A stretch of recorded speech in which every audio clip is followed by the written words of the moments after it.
You'll never know if you don't go. You'll never shine if you don't glow. Hey now, you're an all-star. Get your game on, go play. Hey now, you're a rock star. Get the show on, get paid. Only shooting stars break the mold. Welcome to another episode of the NRL Allstars podcast. Barnesy here, host of the Allstars podcast, here for TLT round 19 discussion for SuperCoach this week. This week it's going to be a bit of a shorter one, solo podcast from me. We've just come off the big buy round and we're going to make it short and sweet for round 19.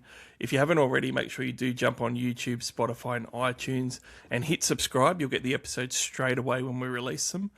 But without further ado, let's discuss TLT round 19 for SuperCoach. Now, first of all, I think it's a good time to talk about strategy for SuperCoach.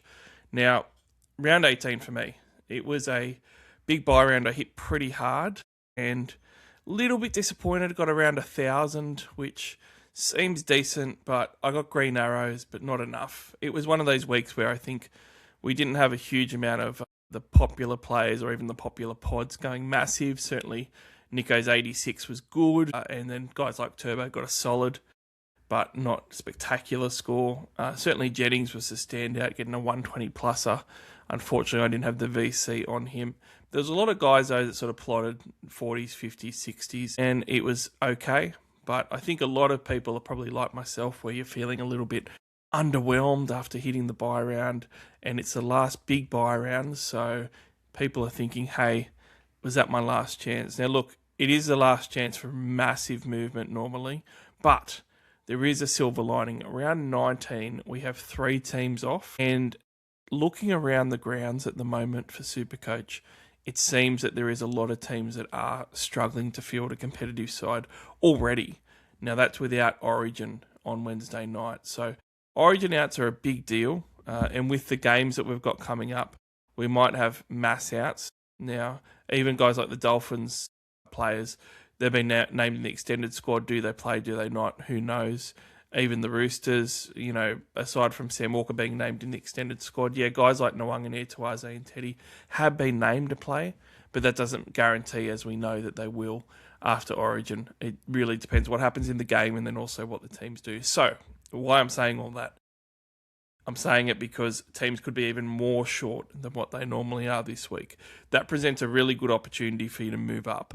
So I would certainly be pretty aggressive with trades this week, because after this week, really, it gets very difficult in the run home from round 20 onwards in that last final 2 months to really move up massive ranks. Now, this week, good opportunity, and to do that, you need keepers. And looking at the trade market, I can see a lot of keepers being brought in. Certainly, if you're going to hold your trades, I would spend them and get some keepers in for this week and get some big hitters. The VC and C, though, it's going to play a big part, and that's probably where I'll finish up on strategy. One of the other silver linings is if you don't have many runners for this week, it does potentially give you a free hit or an easy hit at a VC option, and I would reach for a pod that can go big rather than a safer sort of 100 type of guy like a Hines or something, just in case you can snag a pod 130, 140, if you're really, really chasing, that is.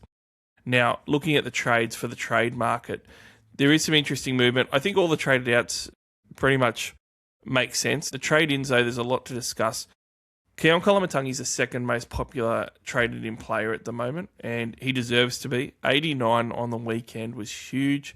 He looks to be back at his best, and at 610,000, he's actually at a really, really good price point. One of the other things that I really like about Koloamatangi as well is we've seen this from him before. So the run that we've had of 89, 85, 68, 75 this last month, and the minutes, the last 3 weeks, his minutes are key, 80, 76 and 80 minutes. We've seen them play him like that before and him perform like that before. So at 610,000, really good value, really good trade-in. I guess the only caveat, and I probably should have mentioned this in the strategy chat, so this is a good example. He's front row forward only. I would just be really careful with spending your trades at the moment if your side is already stacked on bulking up in positions. And what I mean is, if you've got 3 really good gun elite front row forwards at the moment, getting Koloamatangi in as a 4th one it's not the best option because you can't play all those guys. Realistically, you're normally going to play two, and if you've got one decent cover, even if you don't have one decent cover and you're really low on trades, it might not be worth getting someone like him in. It's the same for other positions too. If you've got 3 or 4 really elite second-row forward options, then it might do you well just to wait before spending that trade on, say, another second-row forward gun like a Hudson Young and these type of guys, only because you can't play them all and you don't know what's going to happen. Certainly depth is important for this week if you need to use it, and if you get to middle of the round and you've got guys that are playing Origin that aren't named or are ruled out, whatever, before kickoff, certainly spend the trade then to make sure you got some of these guys. Not that Keon's a bad trade, it's just a good example of being careful of how much you're stacking your team at the moment, because often it's better to leave that trade until later in the season when you might really need it, and you can always get him in later.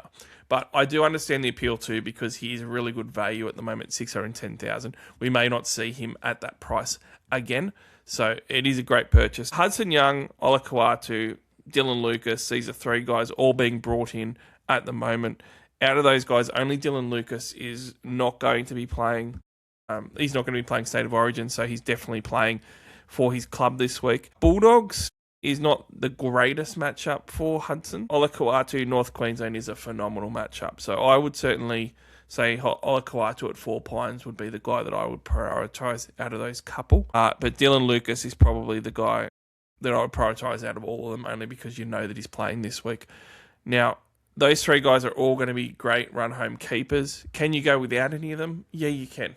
There is enough good players in those spots where you can say, look, I'm already starting 3 guys that are great. Maybe you're starting Olakau'atu and Lucas already, and you've got a Couchman in there. Getting a Hudson Young in is very much a luxury trade. I don't think that you need to pull the trigger on those type of ones. So just be wary of those, but certainly Olakau'atu this week looks pretty scary against the North Queensland Cowboys, and he's probably my pick as far as the guy with the most upside for this week. And when you have a look at what he's been doing as well, 113, 74, 96, 134. He has a 3-round average of 94 and a 5-round average of 94, which is absolutely ridiculous. When you're running home with some of these guys, and I'm going to use these second-row forwards as an example with Hudson Young, Olakau'atu, and Dylan Lucas, the other key thing is you're not buying them on what they've done for the season with these type of keepers. You're buying them on what they're going to do for the balance of the year, because that's the average you're going to get. You're not going to necessarily get Olakau'atu's 85-point average that he's been doing so far. You're going to get whatever he does on the final third. Now, maybe that's an 85-point average, but there is always keepers who underperform on the run home compared to what their season average has been if they're having a career year. So certainly like someone like Olakau'atu, you got to make a call on. I'm going to make a call on Hudson Young. I actually think that Young could be a bit in danger of having a mediocre finish to the season. I say that because he's also averaging 85 points, the same as Olakau'atu, and it is also a career high for him, the same as what it is for Olakau'atu. But one of the things with Hudson Young that I don't love, one, they've got a round 26 bye that is in head-to-head grand final week as well, whereas someone like Olakau'atu doesn't have it in that grand final week, obviously. But the other thing too is that the Raiders aren't playing for much at the moment. They are going to fall officially out of the top 8 race pretty soon, maybe the next couple of weeks. And when that happens, it could be a worry. Now, he's probably still going to get 80 minutes a game, but more of the worry is just their performance as well. Now, the reason why they might be out of the top 8 race is because they're not playing well and they're not winning games. They're actually not scoring a lot of points. The Raiders are letting in top 5 most points per game, and they've got the top 5 worst attack at the moment in the points scored, which is very un-Raiders-like. Now, if there isn't those tries in there, then it's a worry. Normally, I would say Hudson Young scoring 4 tries so far means that you should buy him, because on averages, he's going to score 4 or 5 on that run home, because he always finishes pretty high in the try-scoring mark amongst second-row forwards. The issue is, if the Raiders are playing that badly, does he do that? I'm not saying one way or another. These are the sort of things that you've got to think about. And it might mean that other guys, like a Keon Koloamatangi, even though he's a front-row forward, not second-row forward, might be 10 points better on the run home than what we're seeing on his season average. And someone like Hudson Young could be 10 points worse. That's a 20-point average swing. And if you look at it per week, quite a few points over the run home that you're either leaving on the table or you're getting on your opposition if you make the right decision. So pretty you've got to be pretty careful with which second row forwards you're going to throw in there. Alex Twal went back to his minutes last week. That's what you wanted to see from him to make sure he was a good buy. He still is. I think that the best value forward buy, though, is a guy that's the 7th most traded in at the moment, and that's Fini Fuiaki.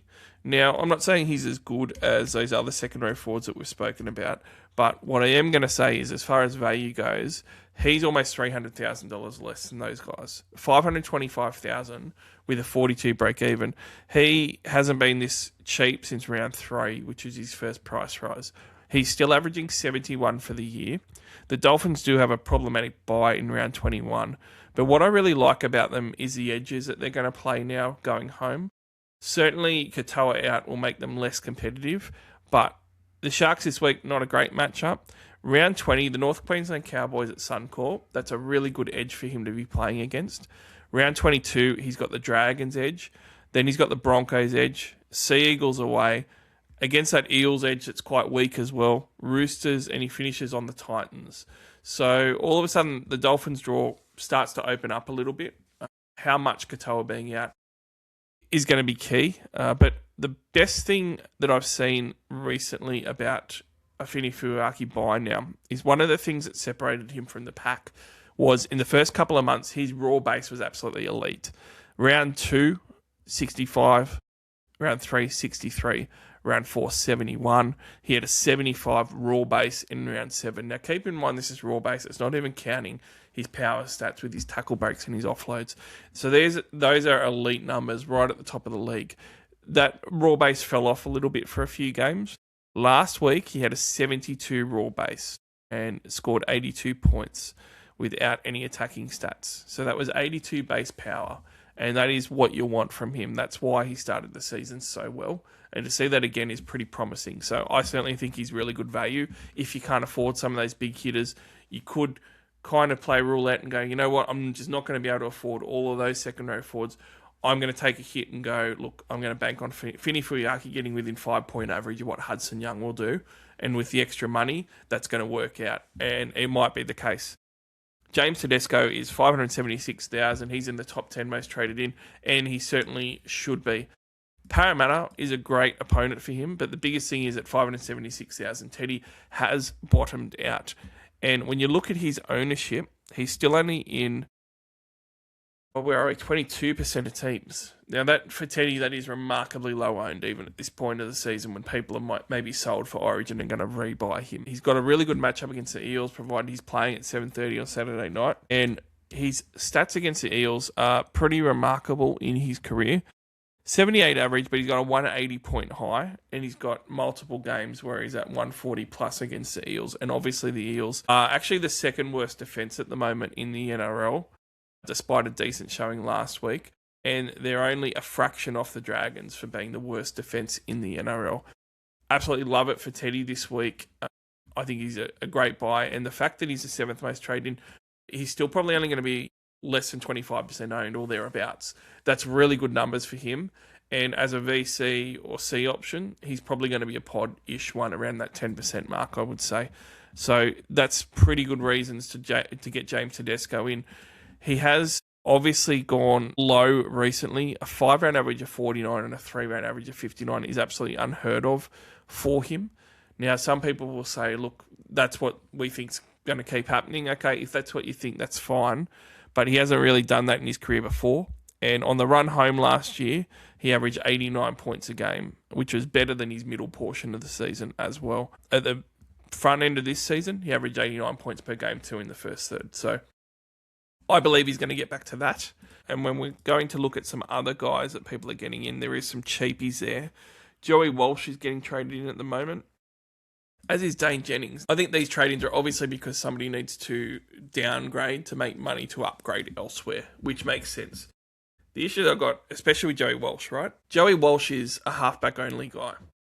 He's $358,000, so he's not even a bottom dollar downgrade. He's obviously playing quite well.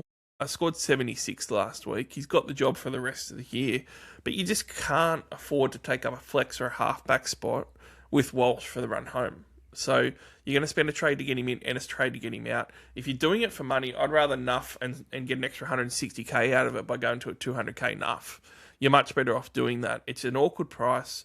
It's a terrible position for him to be in, and it's going to cost you points not having the 3-gun halfbacks or 3-gun fullbacks for the run home, depending on how you want to use your flex spot. Cleary and Hines are musts for the run home. It's a non-negotiable as far as I'm concerned. So don't like Walsh. Don't mind Jennings. I actually really like the look of him in real life.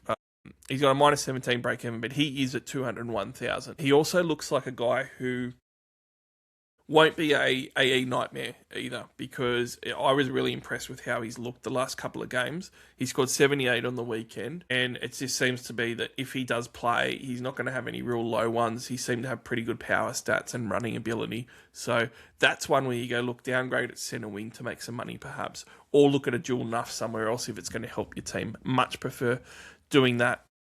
Now, if we're having a look at TLT for captaincy and vice-captaincy options, there is quite a few to talk about at the moment. Round 19, first game, we've got the Tigers and the Warriors. I don't particularly have any real big pods and gems to talk about for this game, but I have been at Leka Halasima already this year and had to dump him. It was one of the worst trades I made all year. But at his price point, he's now straight back in the starting lineup, and he is going to be $386,000. Now, he's almost the same price as Joey Walsh, for example. He can be a bit of an AE nightmare, I won't lie. He's going to have a lot of games in the 30s and 40s, but he's someone who can go on a bit of a run as well. He averaged 51 points per game last year in just 56 minutes. He's averaging almost 70 minutes this year, and he's averaging 5 points worse. That's terrible PPM this year. He's just had a shocking season. Now, if you think it will get better, he does have the Tigers and the Dragons back-to-back, both of which are giving up some points at the moment. He then has the Bulldogs, and then he has the Titans. So 3 out of the next 4 weeks are actually pretty good for him as far as the edges that he's running against. Now, not that you're going to always want to be playing him, but if you do need that downgrade or you do need a point of difference, if you're behind in some of your matchups, he could be a bit of a Hail Mary option. The Dolphins and the Sharkies. Interesting one because the Sharkies are mass outsiders. They have named a pretty strong side still, though. And I was really impressed with Iro last week, gave us a 65 and didn't have any attack with that. He put in 20 plus runs. I was hoping he was going to get a line break try, but look, it's pretty good as far as if you're not going to get attack to throw up a 65. He's at 577,000 at the moment, and he is a guy that you could definitely run home with as one of your top centre wings. Really like him this week against the Dolphins as a buy just on the value at 577k. But obviously Hines is the man, and he's a guy that people are going to be looking at for the C and VC. He's now averaging 92 points for the season. He's coming off 86 against the Broncos, where he didn't do heaps. And in 4 games against the Dolphins, he's averaged 82 points with a high of 137, which is really promising. So I quite like him as a VC, unless you're really, really chasing and you've got to go for a massive pod VC, because I do think a lot of people will jump on Hines for a VC option. Earlier in the season, he played the Dolphins for only an 81, but that's actually pulled down his average. His average before that was 90 plus, before that 81 against him in round 2. So like him, and there were some other Sharkies that I mentioned on Twitter that I was absolutely gutted that I couldn't get in. Katoa is a guy I get in just about every year just as a cut price option for the buy rounds to hopefully go on a bit of a run. He was 420k, threw up 105 points, one of the few tons in the round of 18. He's got a -8 break even now. Now, 477k, he's a bit more expensive. I wouldn't normally recommend it, and I still don't really, but in saying that, the Sharkies have got an insane 4-game run coming up soon. So they're going to have some beneficiaries who go on runs. It's probably going to be one of the wingers. Mulatalo is 577,000, 103 break even. What I will probably be doing is, if I've got trades in a few weeks, I'll be hoping in round 23 he's cheap and sub 500, and I could look at Mulatalo in a few weeks. He's then going to have the Dragons, the Raiders, the Titans, and the Eels, and then finishes off on the Storm. But certainly some of these Sharkies are going to go well on this run home, and you absolutely have to have Nico Hines. The Dolphin side of things, look, all the normal suspects. I think that it is going to be a bit of a learning experience to see how they're going to go without Katoa for long term. From what I just read recently, he's going to definitely be out for longer than the month and more towards the 2 months. So whether that affects their attack and how the outside backs get their ball and how the back rowers in Lumielu and Finifuaki end up getting ball is going to be interesting to watch. The Bulldogs and the Raiders. I think the big thing for this for me is that the fact that Carraz has been named again. I'm one of those Carraz owners, and he's a great pod at the moment because people are too scared, rightfully so, to trade him in. His last game, he only ended up with a 41 because he only lasted 44 minutes. But the games before that, since he came back from injury, 109, 108, 93, and 76, averaging close to, over half a dozen offloads per game. And he's just been killing it until he got hurt. Now, he's had a week off to rest. He is a guy that I'm happy that I own. But he's also one of those poddish purchases too, because nobody wants to buy him and people can't afford the trades. Now, this is where it becomes really advantageous if you've got a lot of trades, because if you do, you can say, you know what, if Carraz gets hurt again, I don't really care because I've got enough trades to get him out. Only in 17% of teams, so he's not massively owned, and I don't think that's going to grow too much either. So he's a real poddish option. He is 124 break even at the moment though. So in a couple of games or even just in one game, he's going to be a lot cheaper. But home against the Raiders, who are giving up bulk points at the moment, it's a pretty good matchup for him. And I think that he could easily go 6 or 7 offloads once again in this one, provided he doesn't get hurt again. So he's not quite a pod, but at 17% he is low owned. And I don't think that there is really any big VC or C options in this one. Roosters and Eels, I've already tipped my hat that I think Teddy is a big VC option, but Nawaqanitawazi is named to back up. And if he does, this could be a huge game for him. Now, obviously, he doesn't have a huge amount of history against a lot of the teams. He did score 81 against Para last game, but he is on a tear at the moment until last week. He went 128, 101, and then put up that dud of 28 against the Broncos, which was his worst score of the year, aside from when he got hurt. Now, this Eels game smells like it could be a double for him pretty easily if he plays. He's got a 109 break even. I would completely ignore that. He's a guy that can easily get to 109 points or pretty close to it. He has gotten 3 out of 11 games that he's played 80 minutes in. He's gotten 100 plus. So he's got a pretty good strike rate, close to a third of his games. I think that he's a special to go 100 plus this week. And because of that, I actually think that he's one of those pod VC options, especially because he can easily go for a hat trick and then all of a sudden you're looking at a 125 plus and a very loopable score as well. He's also got a 150 plus point high when he scored 4 tries. So love him for a bit of a podder option. In the Roosters, other players as well, I will just mention that if somebody needed, and I had Junior from Addicts ask me this, so shout out to Junior. Junior just needed somebody that was cheap, that was going to play and get good minutes and get good points for this week for his head-to-head to downgrade, and then he didn't care what happened to him afterwards. Feketi starting in the back row is a bit of a beast, and he could go well. On the Eels side of things, I feel like we haven't talked about the Eels enough, so I want to talk about someone. Katoga has actually been going really, really well as a massive pod second rower, around 1% ownership. And he is only 617,000. He was a lot cheaper last week. But he has now gone, since coming back in round 13 from injury, 66, 56, 89, 69 and 92. Now that's good for a 3-round average of 83 and a 5-round of 74. And you're paying a lot less than the big guns. Now, can he keep it up? They do have around 20 bye, which really sucks next week. But maybe on the run home even, he could be a massive pod option, because I do think that they'll keep playing him, and the fact that they haven't been able to get many tries or attack hasn't really worried him. He's still scored really well. Still got a 66 average across the whole season as well, which includes a lower minute 57-minute game when he got hurt too. So he's a bit of a pod option. Looking ahead, we've got the Knights and the Rabbitohs, and this one, hard to tell what's going to happen. The Rabbitohs have obviously started Matthew Duffy and they've dropped Jai Gray to the bench. Tallis Duncan moves to centre, which I'm not really worried about. There's just a lot of changes, whereas the Knights look pretty steady. So quite like the Knights to put in some points here. I think there could be a lot of points in this game in general, so you want some pieces of it. I'm not sure, backing up from Origin, whether I could go a C Ponga, because it is pretty late in the piece, so you're probably going to need to see him unless you've got a VC in the next game. Sea Eagles and Cowboys. Now, Tommy Turbo. I've got him. I'm just riding him, hoping that he's going to be as good as he looks soon, because I thought that he's looked pretty good and pretty active. I will say he's 68 on the weekend. He had 49 at the half and he didn't really do a lot.